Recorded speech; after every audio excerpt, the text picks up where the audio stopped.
안녕하세요. 하이닥이 간다 아나운서 김정은입니다. 이번 영상에서는 고혈압에 대해서 살펴볼 텐데요. 가천대 길병원 신부전 폐고혈압센터 정욱진 교수님과 함께하겠습니다. 교수님 안녕하세요. 네, 안녕하세요.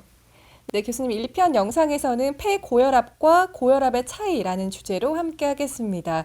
고혈압 자체가 굉장히 흔한 네, 질환이잖아요. 하지만 이 고혈압이 폐에도 생길 수 있다고 들었습니다. 폐고혈압이라는 질환은 저는 사실 굉장히 생소한데요. 어떤 질환인지부터 소개해 주실까요?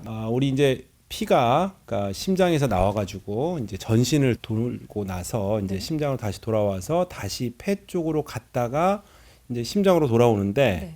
그래서 이제 약간 팔자 모양으로 이렇게 돌게 되는 거죠. 네. 근데 이제 요 전신 쪽에서의 압력이 높아지면 고혈압이 되고 그다음에 이제 폐로 가는 혈관들이나 거기에 이제 정체가 돼가지고 그랬을 때는 이제 폐고혈압이라는 상태가 됩니다. 네.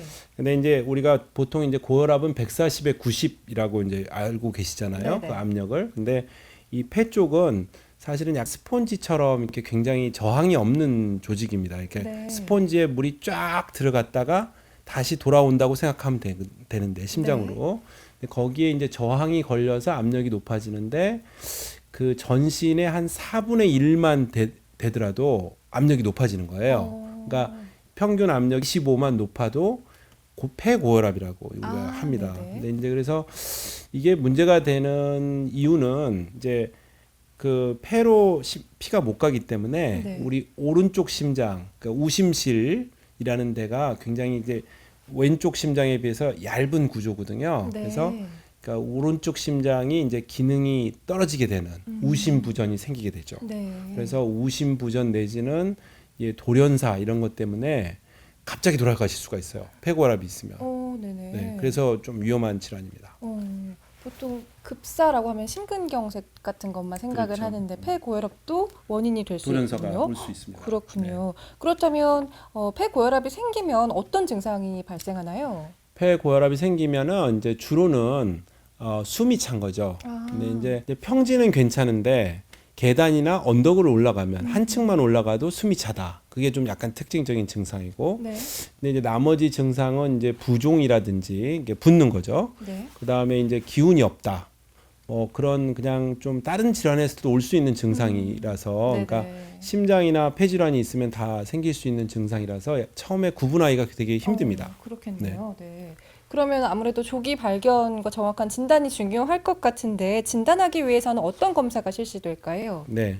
진단하기 위해서는 일단은 그 숨이 찬 다른 원인들에 대한 검사를 해야 되는 거죠. 네. 그래서 이제 심장이나 폐나 또 뭐 빈혈이 있다거나 그런 피 검사나 그런 걸 다 해가지고 다른 원인들을 다 뺀 다음에 이거 좀 이상하다 그러면 심초음파 검사를 받아야 됩니다. 네. 그래서 심초음파 검사에서도 의심이 되면은 이제 우리가 압력을 직접 재봐야 되거든요. 네. 입원을 하셔가지고 우심도자 검사라는 검사를 해서 네. 이제 그 확진을 하게 됩니다. 일반 고혈압보다는 꽤 까다롭군요. 그렇죠. 이게 진단 왜냐면 과정. 고혈압은 그냥 여기서 재면 되는데 커프를 감아서 네. 폐고혈압은 저 안쪽에 있기 때문에 압력을 재려면은 심초음파 검사라는 걸로 압력을 잴 수가 있습니다. 속도를 재가지고 네네. 그래서 꼭 심초음파 검사를 받아야 되기 때문에 폐고혈압이 좀 늦게 발견이 돼요. 그래서 폐고혈압의 그 가장 중요한 질환 중에 하나가 폐동맥고혈압이라는 질환인데 네. 이 질환은 보통 평균 한 1.5년 이상이 걸립니다. 진단할 때까지. 그래서 왜냐하면 이렇게 이런 과정을 다 겪어야 되기 때문에 그렇죠, 그렇죠. 그렇죠. 그래서 이게 평균 생존 수명이 2.8년밖에 안 되세요. 그래서 2, 3년 앓다가 돌아가실 수가 있기 때문에 그래서 네. 우리가 이제 조기 진단이 굉장히 중요합니다. 그래서 이게 갱년기에 또 겹쳐 있기 때문에 이게 갱년기라고 그냥 지나가면 안 되고 숨이 찰 때는 꼭 원인이 되는 것들을 다 검사를 하시고 의심이 되면 이 폐고혈압도 한번 생각을 하셔야지 되는 병이 되겠습니다. 그래서 네. 기존 이제 일반 고혈압 같은 경우엔 관련 뭐 자료나 영상들도 워낙 많고 진단도 꽤 빠를 수 있는데 폐고혈압은 질환 자체도 생소하고 또 진단도 오래 걸린다고 하니까 아무쪼록 조기 진단을 위해서 관련 과정이 필요할 것 같습니다. 그렇다면 이제 끝으로요, 교수님, 폐고혈압의 치료는 어떻게 진행될까요? 네. 그 25년 전까지만 해도 이제 치료법이 없었습니다. 네. 전 세계적으로.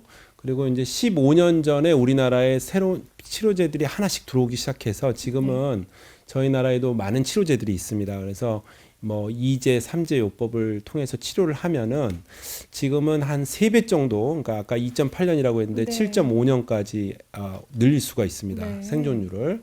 그다음에 이제 10년 이상 제가 치료하고 있는 환자들도 많고, 그래서 네. 적절한 전문 치료를 이제 열심히 받으시면 되겠고, 이거를 이제 고가이기 때문에, 이런 희귀 약품들의 약간 고가이기 때문에 정부에서 많이 도와주셔야 돼요, 사회랑. 그래서 이제 그런 부분에 있어서도 저희가 이제 열심히 노력을 하고 있는데, 이제 관심을 폐고혈압, 그 중에 이제 폐동맥 고혈압에 관심을 많이 가져주시면 좋겠고, 나머지 폐고혈압의 이제 많은 부분이 이제 심부전하고 또 관련이 있어요. 네. 이게 다 연관이 있는 별들인데, 심부전, 폐질환은 그 심장 질환, 폐 질환을 치료하시면 됩니다. 그러면 이제 폐고혈압이 좋아지는 네. 특징이 있습니다. 네. 잘 알겠습니다. 오늘은 가천대 길병원 정욱진 교수님과 함께 조금 생소한 폐고혈압에 대해서 살펴봤습니다. 많은 구독자 여러분들께 도움이 됐기를 바라면서 오늘 도움 말씀 여기까지 듣겠습니다. 고맙습니다. 네, 감사합니다.